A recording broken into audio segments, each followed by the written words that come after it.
Well, hello everyone. Thank you for tuning into this webinar on managing risk. I'm Martin Fothergill, Marketing Manager at the Nautical Institute, and with me today are David Patraiko, Director of Projects at the Nautical Institute from London, UK, and Nippin Anand, Master Mariner, Fellow of the Nautical Institute and founder of Novellus Solutions, and Nippin is joining us from Aberdeen, also in the UK. So the format for today will be duration of 45 minutes, of which approximately 15 minutes at the end will be devoted to a Q&A session. In a moment, I'll hand over to David, who'll say a few words, and then to Nippin for the main presentation. As we go through, please do submit questions. You can do this through the control panel, top right of your screen. Click on the white arrow in the orange box to open and close the control panel. And finally, please do contact us at the email address shown on your screen if you have a question that's not answered or if you require any further information. So without further ado, I'll hand you over to David Patraiko. Thank you very much, Martin, and welcome everybody. Welcome to the Nautical Institute. I hope most of you would know who the Nautical Institute is, but if there's anybody new out there, we are an international professional body for qualified mariners. Now, the main role of a professional body is to assist its members with professional development. We do that in a range of ways. We have books, we have magazines, we hold events, and times like these, we use webinars. So our main objective is to support those in control of seagoing craft with professional development opportunities. And today it gives me great pleasure to welcome Dr. Nippin Anand, who's a fellow of the Institute, to join us. Nippin, welcome. Just in way of background, Nippin has been a former seafarer. He has spent a lot of time thinking about human behavior, and he'll explain that. He is also one of our instructors. We do a series of rethinking safety, and there'll be a more series of workshops coming up on that. He's a regular contributor to Seaways. You'll have seen his articles over the year. And my personal favorite is he's introduced me to something called algorithmic injustice, which probably won't touch on today, but will probably be, it could be its own lesson in its own. So without further ado, Nippin, thank you very much for joining us. Over to you. Thank you, David. And thank you, Martin. Hello, everyone. My name is Nippin, and I will crack on with the presentation, as I think we have very limited time to cover a good scope of work. Just to start with a quote from John F. Kennedy: "The greatest enemy of truth is very often not the lie, deliberate, contrived, and dishonest, but the myth, persistent, persuasive, and unrealistic." And I just want you to keep this in mind as we go through this journey together. Okay, so everything inspires you. Everything starts from a small little story. So I'm based in Aberdeen, and just a few weeks ago, I visited an office in Aberdeen, a shipping office in Aberdeen, and somebody on the way back, on the way down, somebody said to me, "Hey, Nippin, all the best, stay safe, take care, keep healthy, and by the way, don't hold that handrail as you go down." And I just looked at the person. I said, "Sorry, did I get that right?" "Yes," he said, "don't hold the handrail. It might carry infection." And that was quite a surprise for me, because these are organizations that would have these rules embedded in the induction programs as you even walk into their premises. That one of the things is always hold the handrail. And that was kind of interesting. So I thought to myself, wow, this could be an interesting thing to explore. So I came back home. I put this on LinkedIn, and I received something like 15,000 viewings of this simple thing. And what I said was that my point was that how uh, life-saving rules can also become life-threatening in certain instances. So yeah, inspired by that and the kind of debate it created on LinkedIn, I felt, okay, well, maybe there's an opportunity, right, to write something and also do a webinar. So thank you, Nautical Institute, for this opportunity to present some thoughts. It's just some reflections from my side and see if that makes sense to you. You don't have to believe everything I say. In fact, you don't have to believe anything I say. Right, so we will start with a couple of things. That one is that can handrails really save lives? And then we will look at can handrails also threaten lives? But I think the fundamental question to me is not about life-saving or life-threatening kind of issues. What really it is to me is that what can these rules tell us about human behavior in the face of uncertainty? And that's something we will explore as we go through this presentation. But let's first start with a simple question around can handrails really save lives? And I'll read some statistics out to you. Apologies if I appear like disengaged, but I'm just reading through the statistics because I'm not very good with numbers. So it seems like there's a great deal of work being done since 1950s about staircase accidents and more specifically about handrails. And I will just read out some statistics to you on that. So it seems like 70%, 5% of the stair fall happen when there were no handrails present. That's one study done in 1958. And then there's another study which says that 16% of the accidents happen due to missing handrails. In 1960, there was a study done which found out that 44% of staircase accidents amongst elderly people could be avoided with handrails on staircases. Then there's a study done in 1978 which says that stairway incidents where no injuries were sustained were 4 times more with handrails than without handrails. Then there's some interesting work done by John Templer in 1985 which shows that the rate of incidents was higher where people actually used the handrail to pull themselves up as they were climbing up, or use handrails to pull themselves, to pull themselves as they were climbing up for guidance and balance in descent. So Templer concludes that people who use handrails to pull themselves up may initially have been more vulnerable people, and by that he means elderly people. And he also says that those who were merely using handrails to descend or to climb down the ladder, they may have been lulled into some sort of security that you have a control here and you don't need to be so careful as you are coming down the steps. So it all makes sense. Then he makes the point that for someone who uses the handrail has a fair but not certain chance of preventing a fall and avoiding an injury. But then there are 2 further complications there.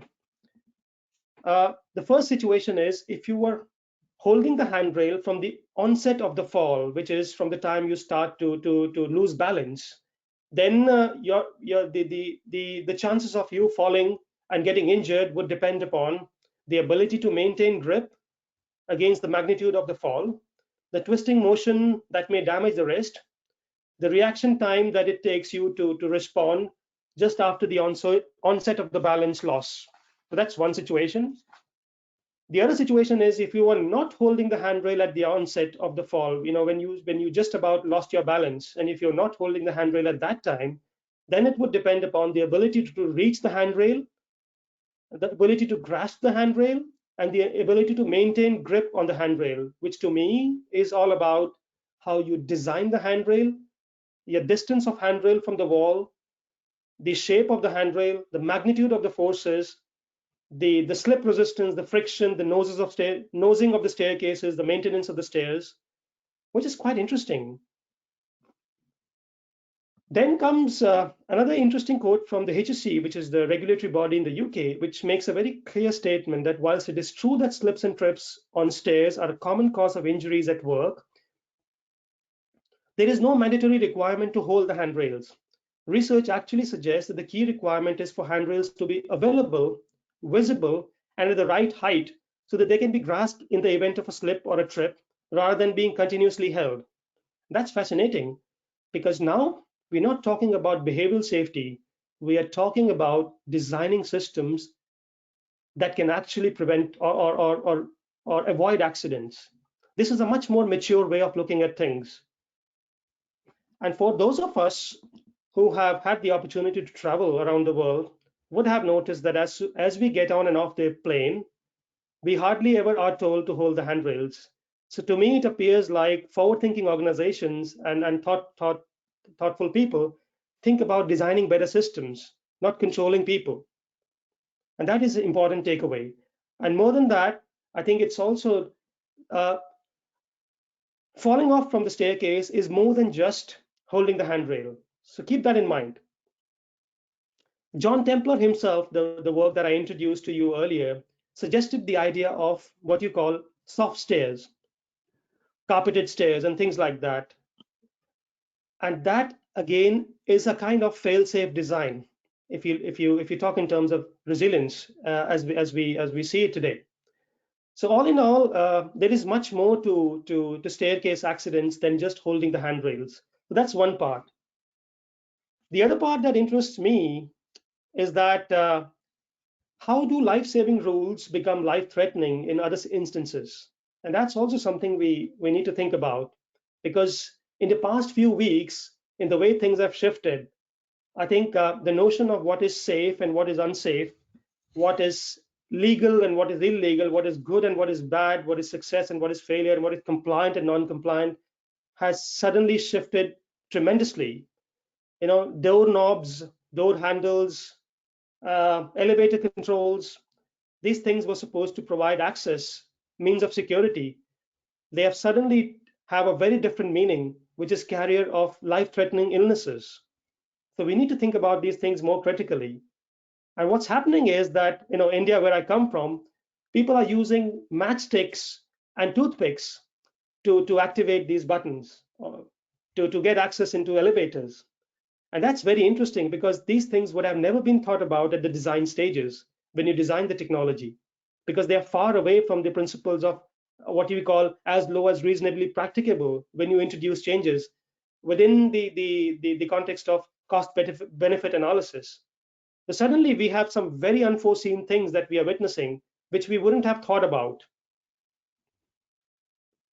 Now, what somebody told me when I wrote this post on LinkedIn was that keep it simple.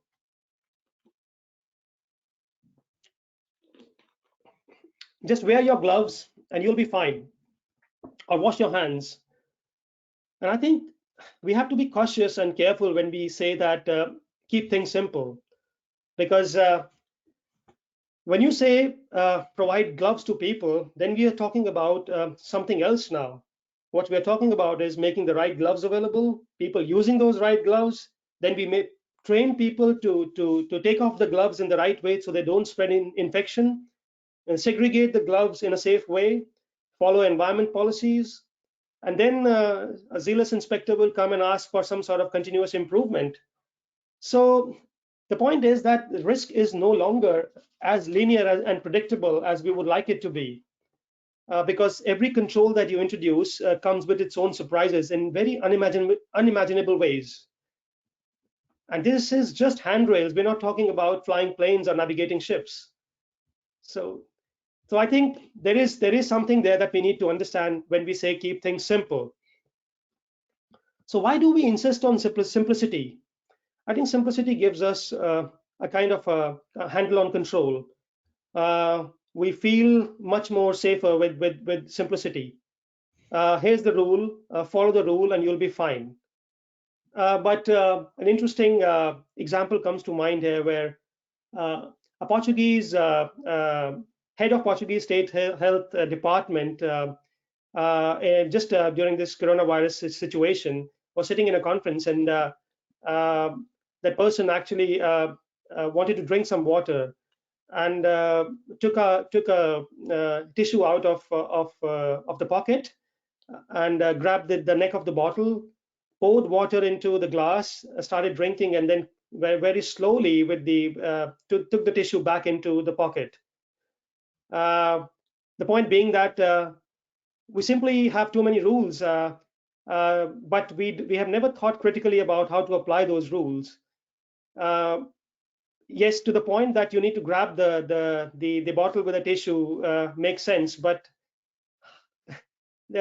what do you do with that tissue then? You don't put it back in your pocket. So the application of rule is something very, very interesting to me. That how do people really apply those rules, and what do people do in the absence of the rules? In the absence of the rules, people don't know what to do. That's the situation, and that's a very tricky situation. So it's easy to say follow guidelines and follow rules, but we rarely ever pay attention to how people actually follow those rules and what happens to them when there is no rule around them. And the other thing which is interesting to me is that very often we take rules as one size and fits all situation. I think the meaning of handrail in an office is completely different from a moving platform like a ship or an oil platform and things like that. So there is no such thing like here's a rule, follow the rule and you'll be fine. You need to think more carefully about rules. So what am I trying to say? I guess there's a few things. One is that we are building libraries of rules, but we are hardly ever engaging with the expertise. We hardly ever encourage people or think about how people apply those rules. And this COVID-19 situation offers us a very unique opportunity to understand that, to harness, to develop, to nurture, to harness expertise, not build more rules in our systems. But I think there's something much more important here that we need to understand. Photo in the background is of the Canadian astronaut, Chris Hadfield. And if you can read the quote, what it simply means is that when you understand things better, you are less fearful about the future. So, and I think to an extent I agree with this. The better equipped you are in terms of knowledge, the more comfortable you feel, and hence by collecting a lot of information and storing it in our system, we feel that we are smarter than how we were. And certainly, in the last 1 month or so, I would say I'm a little bit more educated about handrails than where I was a month ago. But I think the problem with this kind of thinking is that most of our risk and safety management systems are built on retrospective understanding, which is rules and regulations of yesterday, which simply do not apply sometimes in the face of uncertainty, in the face of future. All this retrospective knowledge that we've been building in our system suddenly becomes questionable. And that is something we need to understand. As an example, who would know that a store like Holland & Barrett, for example, would find itself in a very tricky situation when it comes to social distancing, because these are very, very small stores and social distancing is simply not possible in these places. So suddenly you see the technologies that we have been developing, the systems that we have been developing, those rules, with the new rules, they will simply not be able to survive. And that is interesting, because we never knew about the concept of social distancing until we faced this situation. So the point is that understanding and controlling is one thing, but understanding and controlling based on retrospective knowledge and past experience is very, very questionable sometimes. And if you are an organization which is genuinely wanting to learn and improve, then you have to start becoming comfortable with uncertainty. In a way, you have to start feeling comfortable with being uncomfortable, a sense of losing control. And that's not an easy position. That's a very difficult position, like that pigeon who closes his eyes when he sees a danger. And the default for most of us is to go back and hold the handrail. That's all I wanted to say. Thank you. Well, thank you very much, Nippin. As always, you give us a lot to think about. So it sounds like a culture of curiosity, really, and constant thinking is best place to keep us safe. Is that correct? Yes, absolutely. So, this is a problem with many organizations and many people, that once you have a rule, you don't really feel the need to change things. But the kind of world that we are facing today, we can never be at ease. Uncertainty is the way forward. And what kind of mechanisms would a company use to keep employees in a culture of continuous thinking? I think an organization that really values learning and improvement, and this is a very fundamental cultural shift from prediction and prevention. It's a very different way of looking at things, that you can never be sure that what you have today is going to address the needs of tomorrow. So you constantly learn, you constantly improve, you constantly challenge yourself. That is extremely important, and that's the culture that you need. Martin, do we have any questions coming in? I'm sure Yeah, we must. we do. Yeah, here's one for you, Nippin. How do you change beliefs and thought patterns of the crew on board?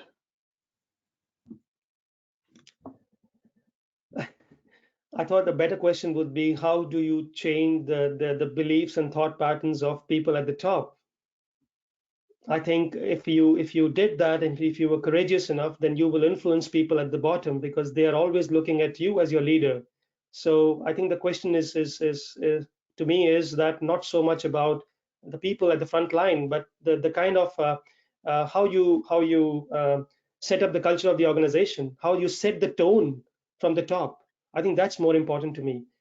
And being, and one way to do that is, how do you respond to failures, how do you respond to operational challenges? Do you try to find somebody to blame, or do you keep an open mind and encourage people to speak openly about their concerns? Okay. Here's another one. I was reading an article on how valid is situational awareness as a cause of an accident. Yeah, I think well, I'm smiling because I think situational awareness is never the cause of any accident. It's not a cause or a consequence of an accident. It's what you call the tendency to simplify some very complex issues. uh, in, in in a more sophisticated language, you call it cognitive economy. Is that you pick up certain terms like situational awareness and complacency, and they are very seductive. Nobody can deny that. Have a collision and somebody lost situational awareness. Why did they lose situational awareness? Because they were complacent. And why were they complacent? Because they lost situational awareness. And I think that doesn't take you anywhere. Yeah, if you really wanted to engage with situational awareness, go a little bit deeper to understand what that really means in that situation. What is situational awareness? And if you can get people to talk about the vividness, or the nuance, or the actual stuff that happened in that moment, then you can do something about it. But by putting situational awareness as a cause of an accident, there's not much you can do except sending people for a training or a retraining or a refresher training course, which is not very helpful. Thank you, Nippin. Another question here. Speaking about culture of continuous thinking, is this even possible in a marine environment with a continuously changing crew? Wouldn't a rigid safety management system be more useful in this type of workplace? Question. I think this is the tension between centralization and decentralization. You want to centralize everything, you want to control everything, because things change so rapidly. And this is precisely the reason that you want to make things more decentralized. This is precisely the reason you want to open up things, because you can never be in control. Your procedures, your systems can never be adequate enough to manage the uncertainty.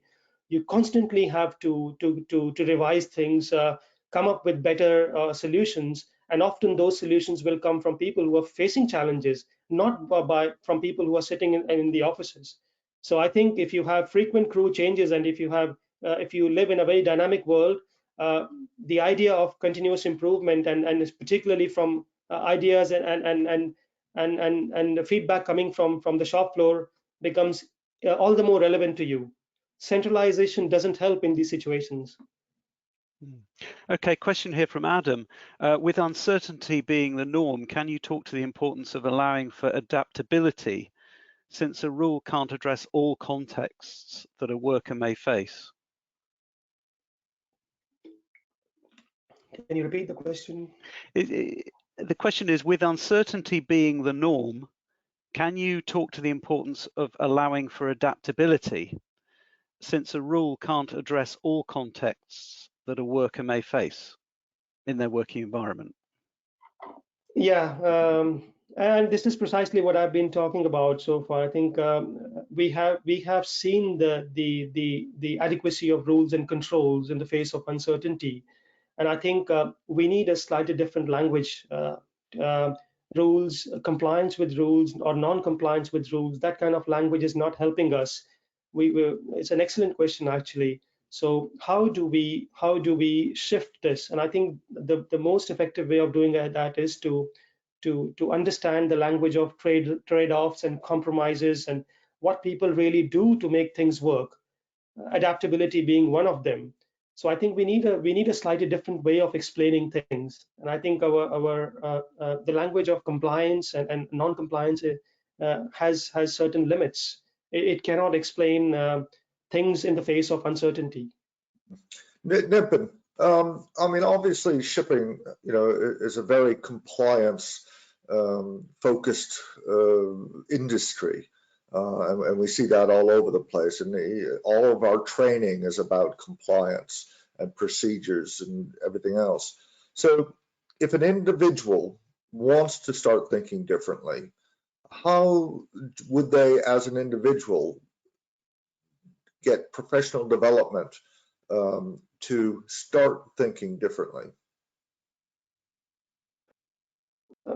I think there is an element of that, but what I'm seeing, David, is that the tone is shifting. We are different from other safety critical industries, but we are also coming to realize the limits of compliance with rules and regulations.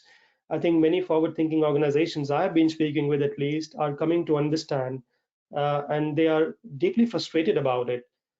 And they want to change things. They want to move. They want to move forward. I think one of the difficulties is that that we face as we move forward is that we don't have a common language still to explain the kind of problems that we are facing. And this is, you can talk about safety 2 and resilience engineering and things like that. So a lot of companies are listening and trying new things, and they're also encouraging people to develop expertise along those lines. So if the question is that what can an individual do about this in terms of professional development, I think there's a range of free resources available that I'm very happy to guide you or the person to say that yes, learning is uncomfortable. It pushes you outside your boundaries of comfort, but it is proving fruitful to understand the way in which the world is going. And although the shipping industry is taking a while, we will slowly get there. We are already seeing signs of that. Yeah, go ahead, Dave. Go ahead, Martin. I've just got another question here. We tend to be in a rules-based environment with checklists and boxes to tick. If the goal is to design to enable an environment for safety rather than relying on the application of rules, how can we wean ourselves away from the easy route of following the rules? Are there any specific examples where this has happened, or tips on how we can do this? Well, the easiest thing I can say is to develop expertise within the organization. And I gave the example earlier that we are creating libraries of rules and regulations, but we need to think a little bit differently. We need to look at how we can apply this knowledge in different ways. A knowledge applied on a ship's gangway ladder would be completely different from handrails in the office. and watching people how they adapt and on how they use these rules in different contexts is what builds expertise within the organization, is what gets people to think about these things. Sometimes adapting rules, sometimes working against the rule, and a learning organization will always pay very close attention to how people are adjusting their behavior to the situation. And I think that's where we need to focus on. I've got another question here, one from John. Should we not engage the regulators in seeing things in a different light? Companies are shackled by compliance. Well, again, I think it's happening already. There are many regulatory bodies, forward-thinking regulatory bodies that are shifting or rethinking the way they do their regulatory work. And there are examples around the world. I think it's just a matter of time. Of course, some will adapt earlier than others, but clearly we are seeing that shift. Indeed. David, did you have anything you wanted to chip in with? I was just going to ask you, Nippin, and what we can do is if you have some further resources, if we could create some links to that. Sorry, I would like to go back to the previous question. I think it is an unfortunate situation, and I can understand where whosoever is this question is coming from, because it could be really frustrating that you want to be forward-thinking organization, but you're pushed back by the regulatory bodies or your clients sometimes to do things which you don't fundamentally agree with. But I think this is where you need to take a good hard look within to say, do you really want to learn and improve and get better at what you do and be seen as a thought leader, or do you just want to be in the business just to prove compliance and to prove that you are just like one of the others? I think that's yes, eventually with time people will get better at these things, but for now organizations that really want to move ahead should think about where they want to be, in terms of their maturity of learning in the short term at least. I've got a question from Varun. It sounds like you're suggesting improvisation by frontline personnel as the key, but could this not go wrong and then end up becoming the cause of the accident in the incident investigation? How could such situations be prevented? Could there be? Yes, sorry, go on, Nippin.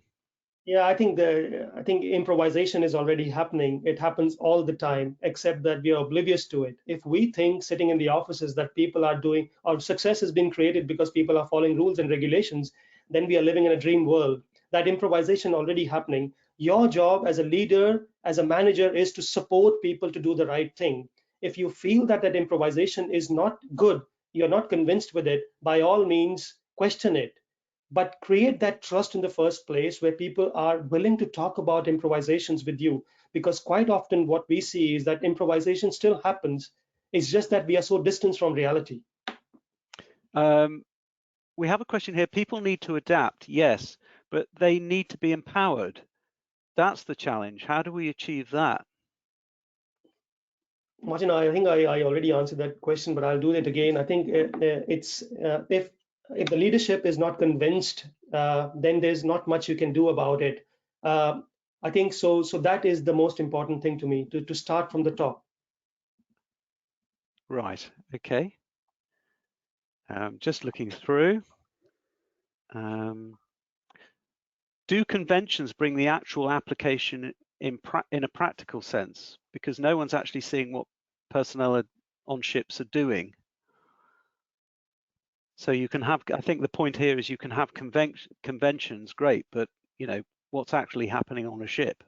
There can be a disconnect between the two. I think that's the point that's being made. Well, I think the point goes much further than that. The point is that we have reached a position that when we go and do our audits and inspection and investigations, people are telling us what we want to hear, what our compliance checklists tell them or say.